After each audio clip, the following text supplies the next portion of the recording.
Hello, কেমন আছেন সবাই?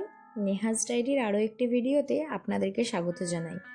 আজ ছিল সরস্বতী পুজো, তাই সকাল সকাল স্নান করে শাড়ি পরে সুন্দর করে রেডি হয়ে নিয়েছিলাম। আমাদের বাড়িতেও সরস্বতী পূজা হয়, তাই রেডি হয়ে পুজোর ওখানেই চলে গেলাম। আমার আগেই মা এখানে এসে পড়েছিল, তারপরে আমিও গিয়ে জোগাড়ে বসলাম। তারপরে ঠাকুরমশাইও এসে গেছিলেন। ঠাকুরমশাই যা যা দরকার সেগুলোই আমি আর বৌদি হাতে হাতে একটু এগিয়ে দিচ্ছিলাম।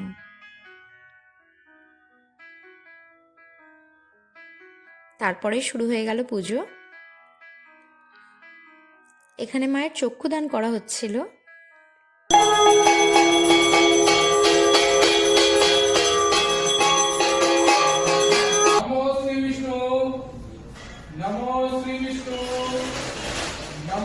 সপরিবারে বসে আমরা পুষ্পাঞ্জলিও দিয়ে নিলাম। আর তারপরে শুরু হয়ে গেল মায়ের আরতি।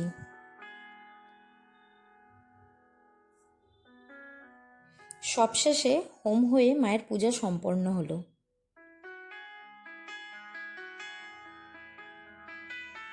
আর এই ছোট্টটিকে দেখছেন, পছন্দের খেলনা না পাওয়ার জন্য ঘন্টা বাজাতে বাজাতেই কাঁদতে লেগেছে বেচারিটা।